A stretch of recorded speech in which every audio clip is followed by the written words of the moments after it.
Hello and welcome to Solely Singleton, episode 200. I'm your host, Brad, somehow still alive. This is my co-host, Eric. Also technically somehow still alive. And the corpse of Christian. I'm back, bitch. I'm on first shift now. I'm so happy. This set is Murders at Karlov Manor. We're also going to cover the Clue set and the Commander set, and we're just doing a top 5. To be honest, we've liked going back to the old style of hot takes. However, the set's not very high power. My list just kept getting longer and longer with things where I'm like, okay, so it's not very good, but like, I really like it.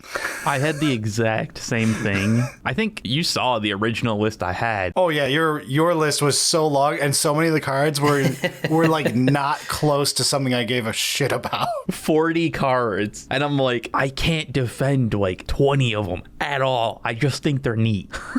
This is probably the first set in a long time where it's like, I kept adding cards. I'm like, this could be an honorable mention. Oh, this card made me laugh. This could be an honorable mention. So, long story short, this is going to be a top 5, but this set looks really fun and you should go try it out. It's just not a cube set, in my opinion. Sounds good. Let's do it. All right, into the actual lists. So we each have like 2 or 3 honorables and then our top 5. They know how it works, Brad. So, first up, honorable mentions. These are cards that probably don't make the cut or are very good, but we have no personal interest towards. Go, Eric. All right, I will start with Follow the Bodies, 2 and a blue for a sorcery with Gravestorm, Investigate. Yeah. So Gravestorm is an ability that's on one other card. From Future Sight, right? Yep. And it does, like, you search for cards in their deck and exile it or something weird, yeah. Yeah, I've used it before in Commander. It's solid, and, like, there's some combo stuff that can be done with it, but Gravestorm is cool because, it's got 2 cool words packed into one word. everybody loves Investigate, right? Clue is an all-star, so you tack this, like, unique random effect that probably should have never been a thing like Gravestorm with Investigate, and Follow the Bodies is just a neat card. And I don't think it, like, even in Commander, because obviously this is a Cube podcast, sort of, but like, this is a Commander card. I don't even think it's really broken in Commander. Oh no, but it would be fun. Yeah, that's what's kind of nice about the balance of clues. It's like, even when you go off, you're like, anyway, like, I still have to pay 2 to draw a card. Unless you're doing, like, artifact stuff, I guess, but... That's the real use case, but I didn't want to get into the Tezzeret part of my brain. Yeah, but, like, I think more often than not, this is just going to be like somebody's sitting there, somebody wipes the board. I just realized this is sorcery speed. Yeah. Never mind.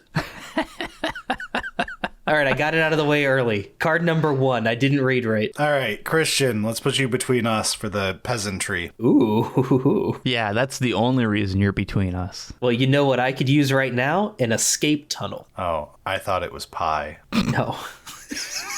It's not always pie, Brad. Why is it always pie with you? Because the pants are off. This will make sense to No one. 2% of our audience who have listened to a bonus content that won't come out till months after this episode airs. Anyway, Escape Tunnel is a common. It is a land. You can do 2 things with it. You can tap it and sacrifice it to search your library for a basic land card and put it onto the battlefield tapped, then shuffle. That's Evolving Wilds. Or, and this is the big or, you can tap it and sacrifice it to give target creature with power 2 or less can't be blocked this turn. Yeah, give that creature can't be blocked. I chose to change the way it was worded, and magic wording screwed me up, but I think you get the point. Sacrifice it, tap it. But I'm not turn. going to actually take a clean take. I'm just going to fuck up this episode. Absolutely not. You tap it and you sacrifice it, and a creature you control, quote, with power 2 or less, unquote, cannot be blocked this turn. Target that creature. So, I hate you. this is just strictly better Evolving Wilds / Terramorphic Expanse. So, I mean, you kind of have to talk about it. Importantly, it's also common, so you can't even use the excuse of, but it's not playable in Pauper. Like, it's literally just the upgrade. And now you have 3. All right, if we're getting lands out of the way, there's a whole cycle of them at Rare. I'm not reading every one of them. For an example, Thundering Falls is a land with both island and mountain types. It has Thundering Falls enters the battlefield battlefield tapped. When Thundering Falls enters the battlefield, surveil 1. They are dual lands that actually have typing. Yes, they enter tapped, just like the Amonkhet lands, but instead of having the alt cycling mode, they just surveil on entry. They seem fine, like pretty decent. Yeah. I mean, there's going to be some of the color combinations that are very happy about it. Yeah, these slower ones are always better. We know the drill at this point. You're going to look higher at the Golgari one and probably the Dimir one. Yeah. So the cycle looks interesting. I don't know if I'm going to play it in my queue. I really hope they're cheap for budget cube reasons, but they won't be. So depending on the synergies in your cube, you may play these. So like, I really want to push for them because of the Vengevine deck. I really don't know if I should over my current lands. If I went back down to single fetch, that probably gives them easier room to get back in. But then the fetch ability is a bonus for them. Yeah. It's a weird one. I definitely agree with the complaints from some people who really wanted these to come out at uncommon. Yeah. I understand the queue people who are like, why weren't these uncommon? If you're not playing original duels and maybe you're not playing shocks, depending on what you've got, there are use cases for this. I'm just saying, like, you know if you want this at this point. And you're not probably running the entire cycle blindly. You're going to take the ones for slower color pairs or things that get something out of the surveil very common. Anyway, a lot of talking for something that doesn't excite me that much. They're lands, yeah. It's nice to have as options. And I love surveil. But anyway, Eric, go. Since we're on a land kick, I'll go with Scene of the Crime. This was an artifact land clue. Enters battlefield tap to add colorless, tap and tap an untapped creature you control, add 1 mana of any color, and you can pay 2, sacrifice Scene of the Crime to draw a card. I feel very stupid. I didn't realize this was an artifact. Yeah, this is literally an artifact land clue. Oh. Yeah. My opinion has increased. If you're doing a slow artifact deck thing, this is like, play it. I flat out missed this card. I really didn't realize this was artifact land. I just thought it was a land. It probably should have been. Now I'm like thinking about it. I had this completely as like a meh. Nah, this is a good card. I just wonder if it being a colorless tap land is too much. Like literally a clue that you're playing as a land drop. Yeah, this could be like your 18th land or whatever. That's my problem, though, is I feel like there's too many times in the opener where I'm very annoyed that I drew it. Or when it's like my 4th land. I'm not worried about the opener. I top decked my 4th land and it comes into play tapped and it's colorless. Fuck. No, it's very annoying in the opener because you won't be able to play your Signet on 2 if... Well, I guess in the opener you would play this first, blah, blah, blah. The real killer is like you draw this as your 4th land and it will leave your cube that day, possibly in half. Yeah, it is going to have some of those, but I still think it's just a good card for the kind of thing, and it's also uncommon. I didn't really think too hard about that. I think I saw this when it was revealed, and I was like, oh, interesting. And then I just kind of accidentally skipped over it, sort of, when I was going through cards. I don't know if it would have made my list, but there's just less you can be doing that's interesting with things that are artifacts at present. Yeah. All right, Christian. Speaking of artifacts, hey, guess what? They printed a card. It's super cool. It's 1 white mana. It's called Thraben Inspector. Shut up. It's 1 white mana for a common human. Really expecting you to go into the other one and try and be in like, it says artifact on it. Oh, god damn it. That would have been funny. This is Novice Inspector. It's Thraben Inspector, except instead of a human fucking something, it's a detective. Soldier. I don't actually know that. It's literally all the same card. I feel like you sucked all the funny out of this somehow. Well, I was fine, and then Eric interrupted me, so then I just gave up. I showed him a better joke. This just became the worst card read of all time. Read the card. Hey, speaking of artifacts. No, you can't. No. This is all staying in. Read the card, knowing that everyone just heard you fuck up a funny punchline. Speaking of artifacts. Berilio, you know card, not to do this. Demand answers is 1 in a red. Boy, you know what I could use right now? An escape tunnel. Let me tell you about this common land that I also will not read as the words are. No, I demand answers. What does Novice Inspector say? It says, when Thraben Inspector enters the battlefield, investigate. 1/2. Human detective. Common. White mana. It's Thraben Inspector again. Pretty good. This honestly is probably like the best card in this set. I know. But it's not exciting because we already have Thraben Inspector. Yeah.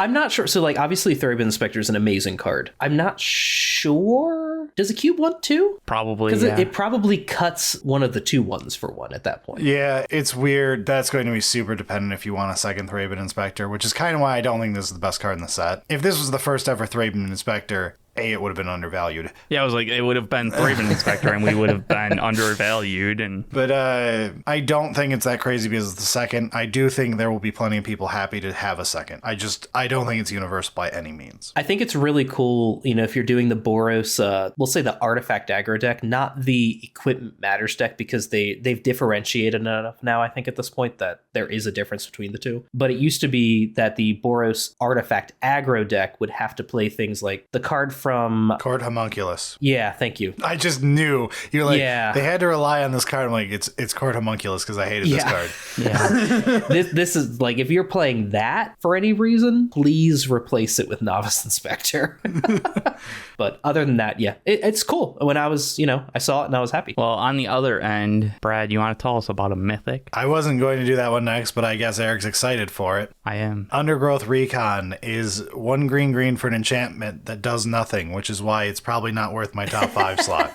Mythic. However, it's a mythic, so it'll cost $20 in 5 years when it hasn't been printed in a while, and everyone wants one for EDH. Commander. But it has, at the beginning of your upkeep, return target land card from your graveyard to the battlefield tapped. This is a very slow Crucible of Worlds, because it doesn't happen until turn 4 and enters tapped, but it allows ramp, but it's also 1 green instead of an artifact. See, I think the thing that I feel is missing from this card, it needs like tacked onto the end, comma, if you do, actually, I guess it's not a comma, it'd be a period still. If you do, comma, you draw a card and gain 1 life. Yeah. Why do you have to add all of that on there? Yeah, let's definitely print that card. This feels like spiritually it should be a Simic card, and you should add draw a card and gain a life. Okay. Here's a question. If it did some type of like scry or something, and it was like, I think being a 2-drop even in multicolor is too pushed because of the ramp repeating. Yeah, like this card is still good. It's just fair. It needs to be 2.5 mana. Yeah, no, I think Undergrowth Recon's actually really cool. So that's kind of why I was pushing. Like, if you're excited by it, you can play it. I highly doubt it will ever make my cube, even though I played basically the whole lands package possible to play. It's just a step too slow. But it's so cool. It's a 3-drop that eats up your turn 3 and doesn't affect the game until turn 5 because it ramps on turn 4 tapped. Yeah. It's way too slow. Maybe with it entering tapped, it could be 2 mana and you just keep it like green or something like that. Whatever. I don't want to get into the what ifs, but the card we have is interesting, but it's too slow. Yeah, that's true. Let's move on. All right, my last honorable mention is Armed with Proof. 2 and a white for an enchantment. When Armed with Proof enters the battlefield, investigate twice. And clues you control are equipment in addition to their other types and have equipped creature gets +2/+0 and equip 2. When I read this card, I knew you had already picked it, and then I checked and you had. Oh, absolutely. This is exactly the kind of 3-drop do nothing that I love. Like, the other one that you just talked about, Undergrowth Recon, is like, yeah, that's my jam, but like, this is perfection. It was also on Eric's long list. It's true. I wonder if this card's playtest name was like Paper Cuts or something. So the fact that you get to investigate twice is like already, yay, I'm excited because doing it once is already fun, but let's do it again. And then like turning clues into equipments. I just think it's neat. My last honorable mention is Demand Answers. 1 and a red for a common instant as an additional cost to cast the spell, sacrifice an artifact, or discard a card. Draw 2 cards. This would be a strict upgrade to the card called, that I have right here, called, and it's an instant presumably, I thought. Am I not playing it? Wait. I must have cut it. Hey, you know what would have really helped that card, whatever it was called, that I used to play and then cut? If it also said you could sacrifice an artifact in addition to discard a card, you know? This episode is a disaster. We probably shouldn't have drank this early. This early? It's 8:30 at night. On a work night. No, I mean this early into the episode. It's an hour and a half into the episode. Not in the episode. The first hour was not part of this episode. The patrons get that one. Discard a card. Draw 2 cards. Red 2 mana. No, not faithless looting. Yeah, tormenting voice. Yeah. Isn't there already another upgraded tormented voice? I was gonna say I thought there was there was like an instant one, wasn't there? Yeah. Yeah, I think that's the one I'm thinking of. Who gives a shit? This one's better. It also has good art. And that's why it's my honorable mention. Because it's funny. Is this the card you're thinking of? Yeah. So, as a joke for Eric and I typed Thrill of Possibility in chat along with Don't Tell Him. And have been watching you flounder for minutes. Much like Escape Tunnel, this is just a strict upgrade over a card that at least sees pretty wide play. So that's why it's honorable mention, not actual top 5. All right, then. Brad, your actual best, funniest honorable mention. Shark Octopus Lizard is on the creature type of Unruly Crassus. All right. That's a good card, then. Honestly, can we just keep it at that? It's honestly a pretty good card, but yeah, let's just keep it at that. It's a solid card. I think this card is good if you want this in your Simic section. I probably won't be playing it. I literally will not tell you more about this card. It is creature type Shark Octopus Lizard, Unruly Crassus. Go pick one up. Sharktopuzard. Sold. All right, I guess we'll get into our actual top 5 now. I'll start with Agrus Kos. Good start. Eric, he's been a character for 15 years. Doesn't mean I knew how to say it before. Agrus Kos, Spirit of Justice. 2 red, white for a 2/4 legendary spirit detective. Double strike, vigilance, and whenever Agrus Kos, Spirit of Justice enters the battlefield or attacks, choose up to 1 target creature. If it's suspected, exile it. Otherwise, suspect it. And a suspected creature has menace and can't block. Suspect is actually a cool mechanic. They did some interesting things with it. I like what Suspected does. I like Suspect more than I like this card. Sure, but I also don't like that Suspect It. It's not put a suspicion token on it and It's not the cleanest. It's new Magic formatting where everything is looser and not the way I enjoy formatting things. It's the kind of thing that's going to be a lot easier to track on Arena, which is all Magic that matters anymore, blah, blah, blah, I know. Yeah, but I don't think it's that much to keep track of. Like, it's not that difficult to just put like a little counter on it. I suspect we are going to put a counter on it and then have to remember it's not a counter. Right, which is going to be kind of annoying, but like that's not the worst. I just kind of like Boros cards that aren't obviously trash and do something kind of interesting. Then why are we reading this? Oof. I think you're crazy. This is why we're doing a top 5, because I feel like we're all just going to tear apart everyone else's picks. Ew, you think this card's really good, Eric? You think that you should cut a card for this? I do, actually, yeah. It's easy to cut Boros cards, come on. Yeah, exactly. Which one do you want cut, Eric? It's gone. Yeah, basically. I expect that Suspected is going to be used aggressively in this deck, but like there is some fun long-term plays that you can do. So like if they have 1 creature, you choose it can't block because now all of your stuff has menace. And you just smash them. Yeah. If they have 2 creatures, then you probably give it to your own thing that's bigger and scarier. That's a different board state, though. Yeah, it's very dependent. Because you also have the chance of, like, you could suspect one of their dudes, and then next turn you could exile it. Yeah. But my question is, how often are you actually going to use that case? Because this also has to, like, live. It's enter the battlefield or attacks if you can give them haste in any way, which isn't that difficult. I'm not buying this for a 4-drop. I think it's perfectly reasonable, given that, like, it's not perfect, but we're in Boros, and it's not like it's got high, stiff competition, and it's kind of neat. I think it's fine. All right, Christian. For my first card here, I have Insidious Roots. Black and a green for an uncommon enchantment. Creature tokens you control have Tap, add 1 mana of any color. Whenever 1 or more creature cards leave your graveyard, create a 0/1 green plant creature token, then put a +1/+1 counter on each plant you control. If this, I don't know, like, I'm trying to think of how to make this more of a Spooty card. If you got rid of the tokens making mana and just said, like, whenever a token enters a battlefield under your control, mill a card, this would be, like, one of the spootiest cards they would have printed in a long time. What you just said would cause like a cascading loop if the rest of your cards were creatures and No, because they have to leave the graveyard, not enter the graveyard. Oh, yeah. Oh. I'm not saying this is broken by any means. There are some hoops you gotta walk through, jump through. You don't usually walk through hoops, Brad, idiot. Anyway, I think it's like difficult to get this card to really start doing some stuff. You would have to have a cube that supports removing creatures from your graveyard specifically, and also doing it often enough and not all at once that you are getting serious value out of this. I don't think this card's crazy good, at least in a cube environment, but I think the art's really neat, and I think it's trying to do some cool stuff.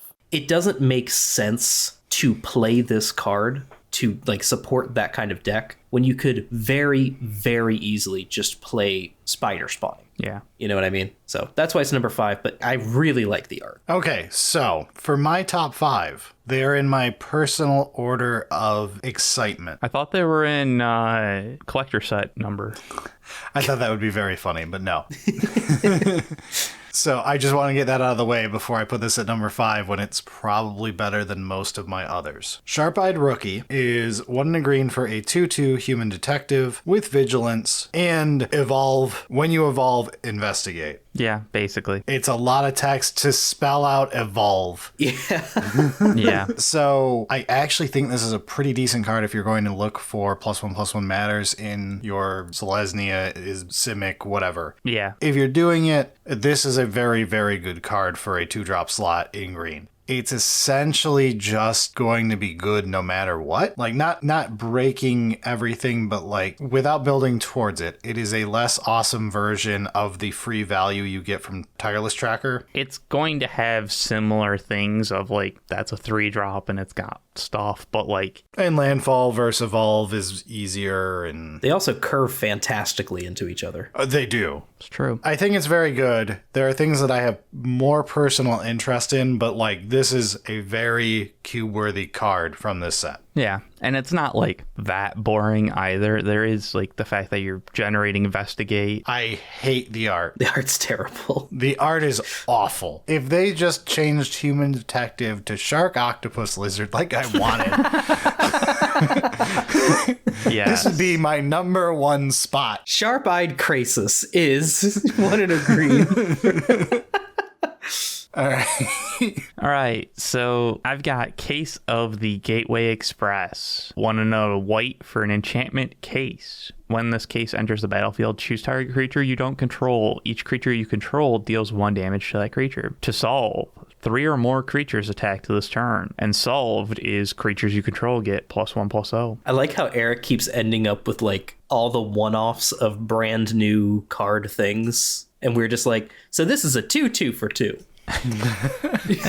I have Thraben Inspector again. This is a mole god that's an 8/4 that didn't even make the list. It is an 8/4 for 4, and that is not noteworthy in Magic the Gathering. It doesn't have downside. It has 2 upsides. We didn't mention it. You're mentioning it now. And then Eric has an uncommon that I think is just worse than the black case that I was going to put in my list before I got sick of it. It probably is, but 2-drop anthems are good. That's where you want them to be. It's not difficult to attack with 3 creatures in the decks that's trying to do that at all. And it does have some benefit if you're playing it a bit later in the game. You can actually kill some stuff. So it's not the most powerful overall, but I do think it is noteworthy to take a look at. This card almost made the cut for my list, by the way. When I had my long list, this was one of the last cards that got cut. If you put this card in your list, I'd have no questions. Yeah. The only reason why this didn't make my list is because I just didn't find it as fun or interesting as the really cool Tristani card. Okay. Meanwhile, I think it's actually pretty fun and interesting, and like it kind of makes me want to play a White Weenie deck. My problem is the solve at the beginning of your end step. Yeah. Like, that's literally my major issue with the card. Yeah, it's a turn late for when you want the anthem to go off, essentially. I think that would be too good at uncommon. That's the real problem is Yeah. it's an uncommon, therefore. Because then you would just have 2 mana sorcery speed removal spell anthem that you could have multiple copies of. So, like, I agree with you. That is the downside part of it, but I don't think it's that big of a deal, and it will still play pretty decently. All right, Christian, what do you got? So this kind of is a meme, but I do want to talk about it legitimately. Originally, when you were like, delete one of my cards, I deleted this, and I was like, no, it's too on brand. I'll delete the ugly one. Wisp Drinker Vampire is 2 white-black for an uncommon creature vampire rogue. It is a 2/4, and it does have flying, and it does also have the word lifelink on the card, but we'll get to that one later. It does. It's got it all. And more. For example, whenever another creature with power 2 or less enters the battlefield under your control, each opponent loses 1 life and you gain 1 life. That's basically the card. There is an activated ability here. For 5 white-black, creatures you control with power 2 or less gain Death Touch and lifelink until end of turn. I don't think you're gonna do that very often. If it didn't say 2 or less, I'd be like, that seems really decent, actually, in Peasant play. But I feel like that would break limited if an uncommon could just do that. Yeah. It's already going to be a very annoying limited card. So one thing that I do find interesting about this card, it's yet another, it's an aristocrat-y, Orzhov tokensy kind of card. Memes, get over it. Ha ha ha ha. Yeah, but this at least is like, at least it's not another 2 mana, like 2/1 or 1/2 or 2/2, and you know what I mean? Like all with the same text. This is at least a different creature that is coming at it from a different avenue. Honestly, it's quite nice to have flying and more than 1 toughness for that deck specifically. One thing that gets super annoying in, I think it's pretty much every white X deck. No, I think it's mostly just Boros and Orzhov, actually. But you get stacked on 2-drops. You end up with your deck at the end and you're trying to make cuts and you've got like 10, 15 2-drops or whatever. And you're like, well, I mean, I have to cut these, but these are so much better than my 4-drops. Yeah. So it's nice. I've been trying to like smooth out my curves a little bit in particular archetypes. And in this archetype, you have a lot of 2-drops. So turning one of those 2-drops into a 4-drop just, I think, makes the deck building a little smoother. So that is just kind of what I like about this card. I don't think you had to argue for it as hard as you did. I get it. It's not just a meme 2/4 for 4 with life the stuff. Yeah. That said, it is a 2/4 flyer with the word lifelink and life gain for 4. Therefore, roll credits. All right, my next card is a Universes Beyond card. What the fuck have you done? I liked this card, and I didn't even realize it was a Universes Beyond card because I just figured it was a random Ravnica character. So Headliner Scarlett is 3 in a red for a 3/3 legendary creature human warlock with haste. She also has, when Headliner Scarlett enters the battlefield, creatures target player controls can't block this turn. And at the beginning of your upkeep, exile the top card of your library face down. You may look and play that card this turn. This card is just bonkers. That's pretty fucked up. This card is like Hellrider tier, right? I'm not on drugs. It absolutely is. It's not quite the I played Hellrider and won the game, or they removed it. I feel like it's very close. It's I played this, you can't block, swing, you lose. Yeah, it's very close, but it has more longevity, which is not something Hellrider does because it... like different fallback case, but I feel like just as explosive. This is probably the best card on my list. This is crazy. I just care about it less because, again, it's just a very good red 4-drop than some of my other things. Yeah, we have things like that, like Hellrider, so it's not like a hole that needs to be filled, but I would gladly play this card. yes. I love that this card versus Hellrider allows you to be a toxic person. You can play this and they already didn't have any creatures and they were about to scoop and you target yourself. Of course. I mean, that is inevitably something, even if you had never said that, that would occur at our table. That's just how Magic players be. Be like, do I still win? All right, I target myself. My creatures can't block this turn. I know who the first person in my playgroup to do that would be, and Eric is thinking of his face right now. Yeah. I didn't even think about it, and then you brought it, I was like, yep, that's something that would happen. That is something that would happen. Absolutely. You don't get that with Hellrider. Think of the story equity. Think of the friendships lost.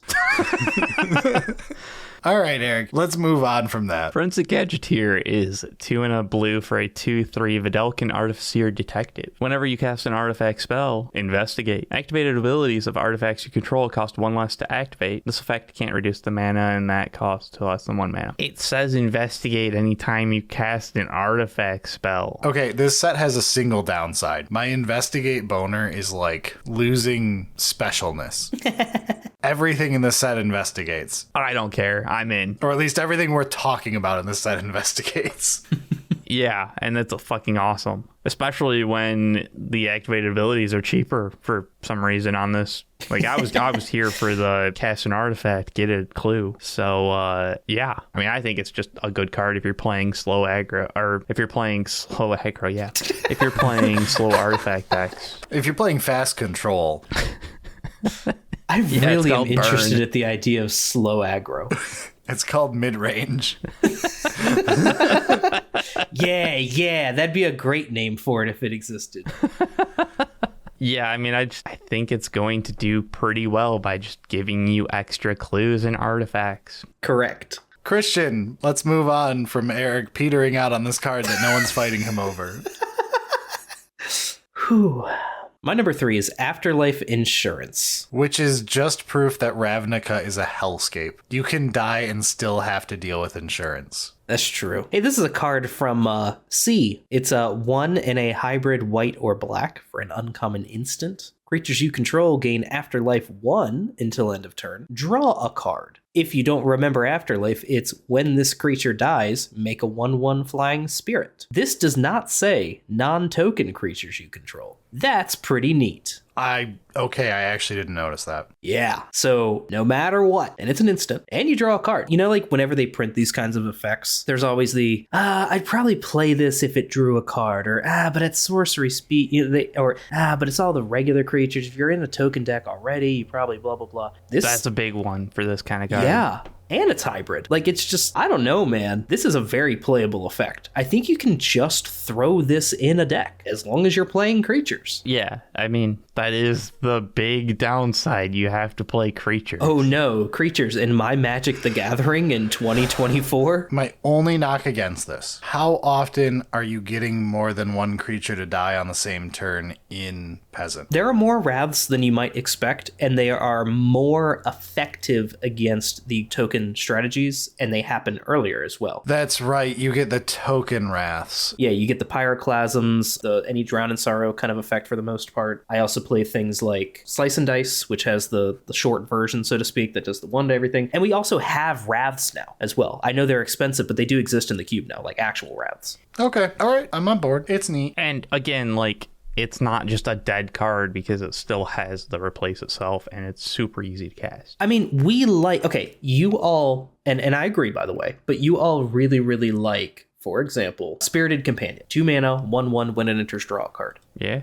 This, if you have one thing die, is basically that with Flash. Like, yeah. and it has flying, and it's hybrid black. Okay. I mean, I don't think this is a slam dunk, but it definitely, the floor is not too bad. I'm thinking of the ceilings that are just going to be like, ooh, that's a story. Exactly. Cool, sweet card. Speaking of stories, Eric, let me weave you one about Lazav, Weaver of Faces. It's not what the card says. I tried. The worst part is I thought he was right. Speaking of faces, Eric, let me wear you a face with Lazav. I could have got away with it too if it wasn't for Christian's ability to read. It's entirely true because I thought the same thing you did, Brad. I was like, oh, he's going to do a Weaver segue. That's funny. You did it. And then Christian was like, no, read the fucking words, idiots. Everyone on Ravnica is a detective. Lazav, Wearer of Faces, both should have detectives try to find him and is a detective. He also investigates. He also investigates because he's a detective. I'm shocked that the artifact land clue was not also a detective. That would have been amazing. That would have been And there's pretty just solid. a picture of like the detective hat, but it's just lying on the ground. You're like, I guess it's wearing the hat. All right. So this Lazav is also blue-black. This Lazav, he's given up. He doesn't know if it's wearer or weaver. No. I'm making the joke of last Lazav was also just blue-black. So this one has the exact same price. So Lazav, Wearer of Faces, is blue and black for a 2/3 legendary creature shapeshifter detective. He's got whenever Lazav, Wearer of Faces attacks, exile target card from a graveyard, then investigate. Whenever you sacrifice a clue, you may have Lazav become a copy of a creature card exiled with it until end of turn. Okay, so the biggest argument against this card is its Dimir and Dimir sections are infinitely deep. But this is above the line of playable, where, like, if you want to go this route, this should be a very interesting card to put into your slower Reanimator type deck, or just playing it fairly in blue-black control, honestly. Yeah, I was going to say it's a fair card in blue-black control. Yeah. Just without even needing to say, but, like, if you're in, like, a slow Reanimated blue-black control, this is,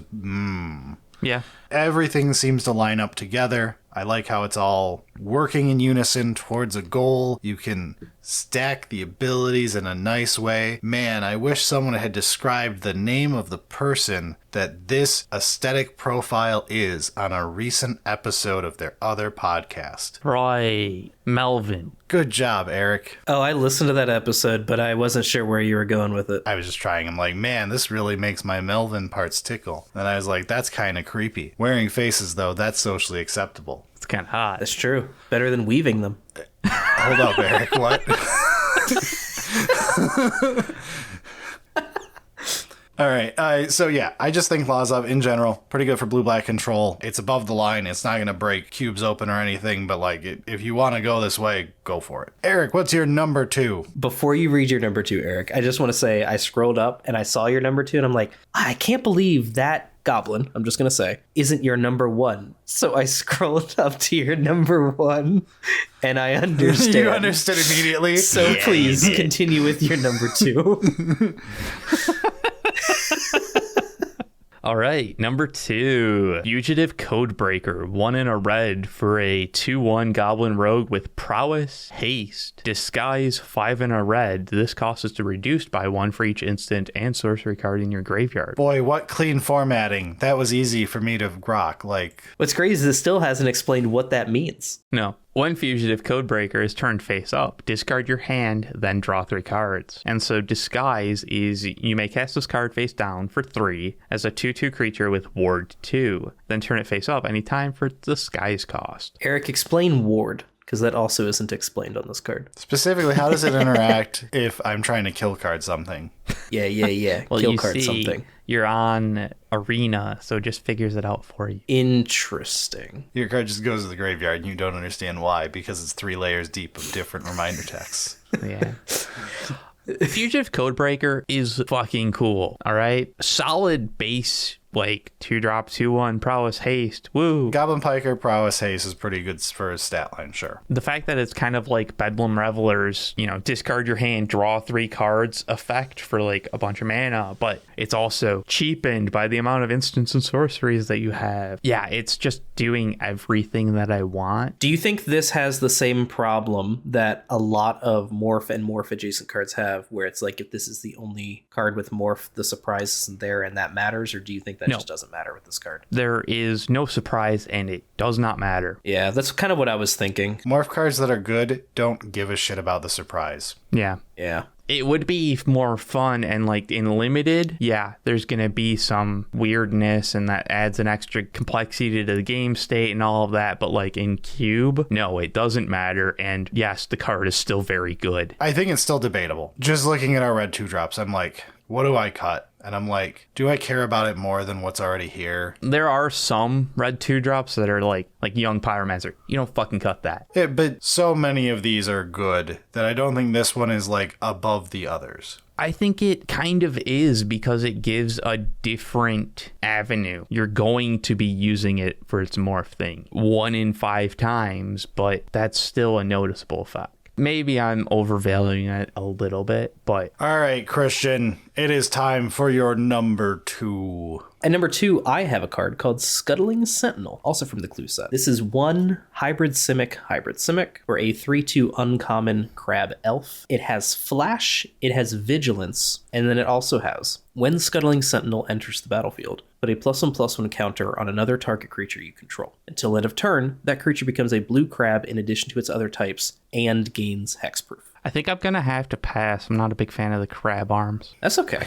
Oh, he doesn't even get that joke. No, and that's fair. I had to do that just for you, Brad. Later this week, Christian, when you watch that episode you were threatening to go watch, you will understand the joke that you missed days before. Gotcha. But anyways, let's get back to talking about this Krelf. What the fuck?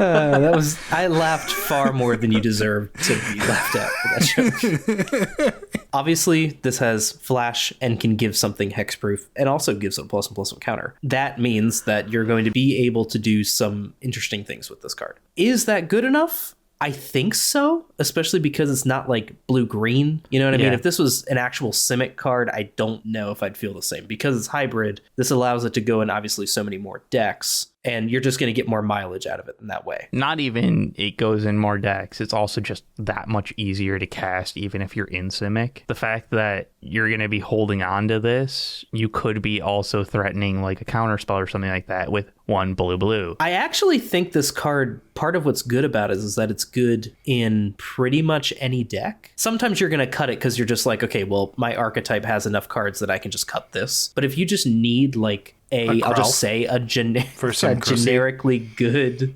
card It keeps in fucking your him deck.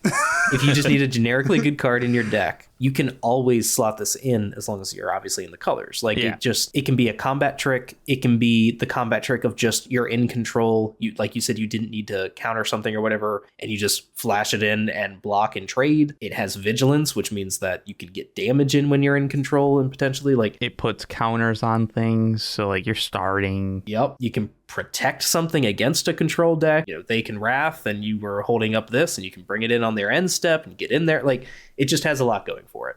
Yeah, it's pretty cool. Brad, what do you got next? All right, so my second one is a Boros card that is better than the one Eric mentioned. No, it's not. It's Warleader's Call for one. For 1 red-white, you can get an enchantment that is a glorious anthem, but it does some stuff. Creatures you control get +1/+1, and whenever a creature enters the battlefield under your control, Warleader's Call deals 1 damage to each opponent. Real talk. The glorious anthem part is cool and all. I'm actually here for the pandemonium effect. God damn it. I'm really just here for the pandemonium effect. And also Discord notification noises into the microphone. I mean, you shouldn't have that into the microphone because you should have headphones on. I do. That's where your voices are in. But if I open Genshin Impact right now, everyone will hear. I hate that you are the way you are.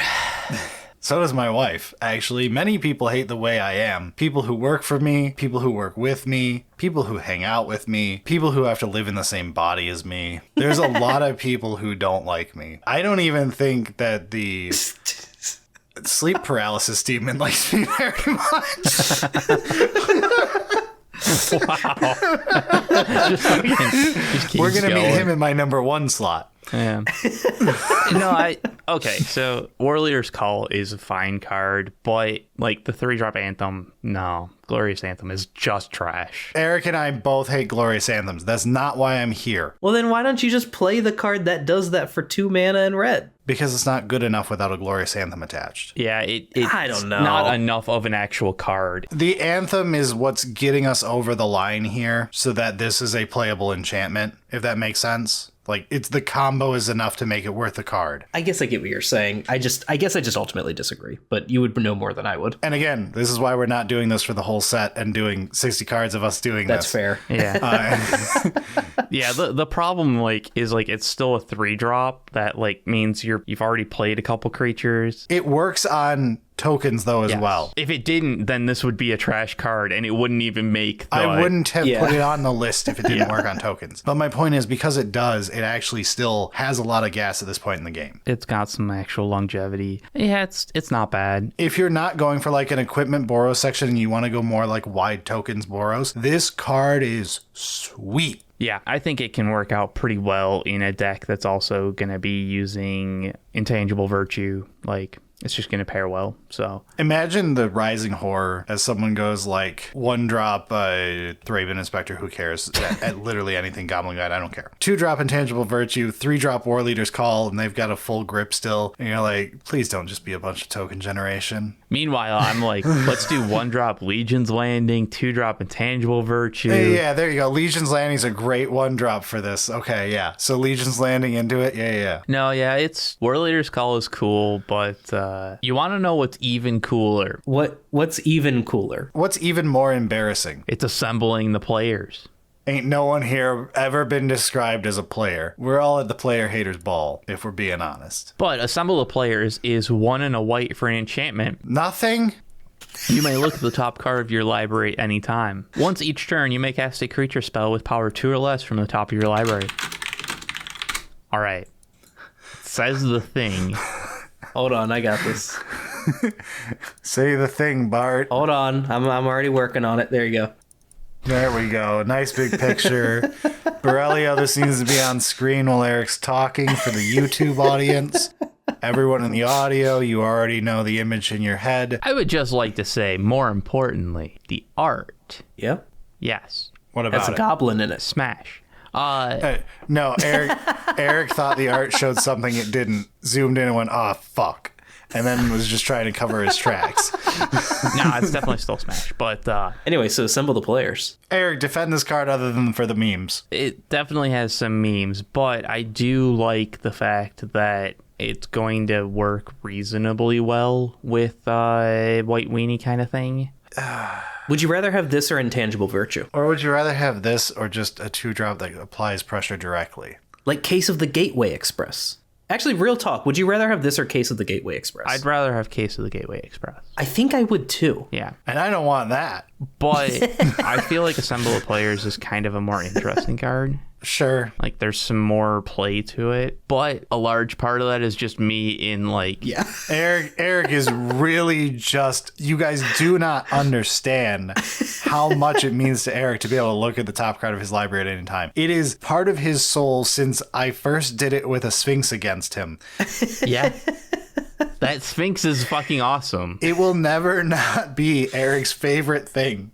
It's basically my favorite thing. Like, I'd rather do that than actually win the game. We know. People who have played against you know. Yeah. You slow motherfucker. Hey, I got cards Christian, to look what's at. your favorite card in this set? Go. Number 1 for me is Living Conundrum. 4 and a blue for a 2/5 uncommon creature elemental. It has hexproof. It has... If you would draw a card while your library has no cards in it, skip that draw instead. It also has, as long as there are no cards in your library, Living Conundrum has base power and toughness 10/10 and has flying and vigilance. This is a pretty cool Labman adjacent card. Oh, okay. I thought you were going to say Labman. I was going to say fuck off. We're going to my number 1. Labman adjacent card. It goes in the same deck. I will give you the hexproof is doing a lot of work here. Oh, I mean, if it didn't have hexproof, that would completely change it, right? They just kill it. Like his... And then you're like, oh, wait, shit. I want to skip my draw step anyway. No, I mean, this is a very cool way to print a win condition for this kind of effect. Yeah, it's very fun. I could see, like, okay, do you think it's crazy? Because I think this would be true. If I'm building a blue-based control deck in my cube, not yours. Sure. I'm in peasant mode. I'm with you. Okay. I think I just play this. How do I have all these rare lands if I'm a peasant? I don't get it. Shut up. What's going on with my hand right now? Well, that's... Yeah. Anyway. Yes, you still play it because it's a hexproof 2/5 and it's a fucking wall. 2/5 and it just blocks. And then the game just changes all of a sudden where you're like, wait a minute, I just need to not die for the rest of the game. I mean, I'm pretty certain that in that case, so long as the rest of your deck is actually a control deck, you're going to win before this turns on. But the hardest part of being a control deck is living long enough. That said, like, if you are putting lab man in your cube, like if you're trying, now that you have a second lab man in many air quotes. I have already been trying lab man. Oh, you know what else? I actually should bring up something else. A long beloved and well spootified card. There's an entire emote for it on the Discord. Oh, I forgot. Because I love Psychic Spiral. And we used to give you so much shit for it. Yeah. That is my second lab man quote effect in my cube. Okay. If you're doing something like that, 100% this is totally worth trying in Peasant. Shit, I just realized I probably am supposed to cut Psychic Spiral for this. Living Conundrum, yes. Oh, but that's just so the forbidden hard. Knowledge. You could run all three for a while until you're ready to let go. Yeah, that's fair. Or, maybe all three gives you the density so that you can just never actually... my favorite excuse to not have to commit to a cut. Yeah. I've lived in that for years. I'll just move up to 540. Fuck you. Maybe I'll move up to 630. Yeah. Yeah, this card is fun. I think it's more than just a meme. I think it actually has some play in Peasant. All right, Brad, the two of us have explained our awesomest, bestest cards for this set. What's your favorite card? Oh, I thought you were going to wrap this around to sleep paralysis demons. Because my sleep paralysis demon is a Vengevine deck, and he's great for it. So, Carnage Interpreter is 1 Rakdos for a 3/3 creature devil detective, because everything on Ravnica is a detective. He investigates. Except for the Shark Octopus Lizard and the Krelf. This guy's a defective.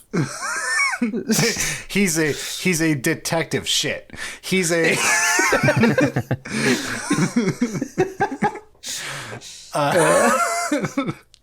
So, when Carnage Interpreter enters the battlefield, discard your hand and then investigate 4 fucking times. Fucking is actually in the rules. It's really weird. They wrote fucking, yeah. I can't believe it. Magic the Gathering. What's next? A cowboy set with a real life gun? Nah, that's too far.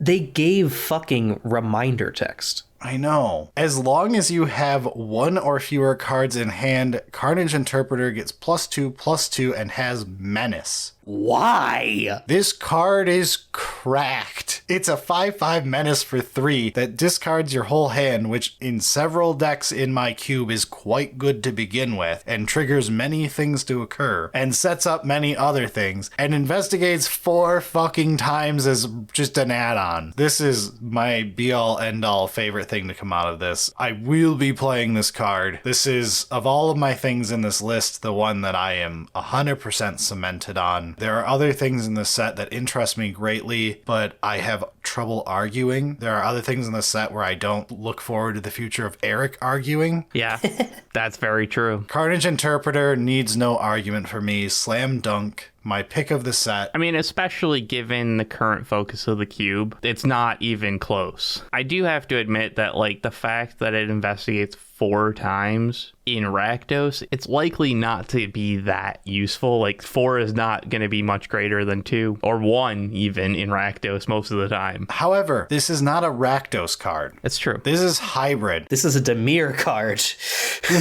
You can just play this in blue-black. Yeah. You can play it in red-white. You can just do whatever you fucking want. It's hybrid. It is kind of crazy that it's hybrid. This card is nuts. He's got a little hat on, but no pants. Just like my character in Baldur's Gate. Might be a loincloth. Let's zoom and enhance. He does have a loincloth. Damn it.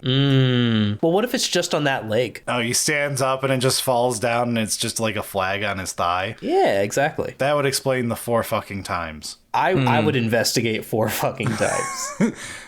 It's looking a little like Karlach. I've been playing a lot of Baldur's Gate last week. I have no idea what the fuck a Karlach is. What a Karlach is. It's a fake woman in a virtual environment like Maury. Fuck you. The amount of like inter-podcast jokes in this episode. My wife in the other room wondering why we're still recording.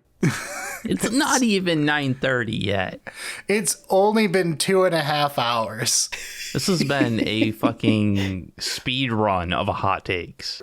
So it really has, because an hour of this is not this. It's true. This is probably an hour-long episode, and people are wondering why we're so loopy.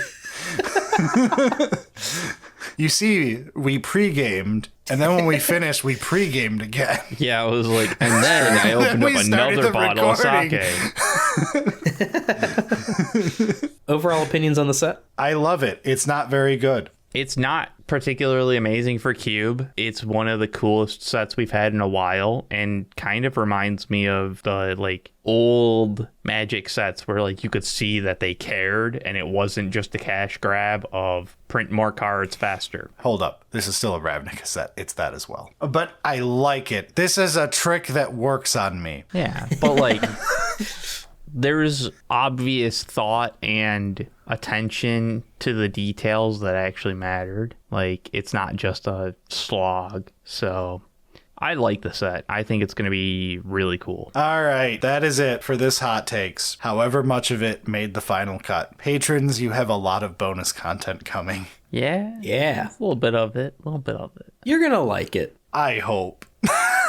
All right, so let's get out of here for the week and sounds good. Do all the outro stuff. I'm very tired. Roll the fucking credits on YouTube. Get me out. Sounds good.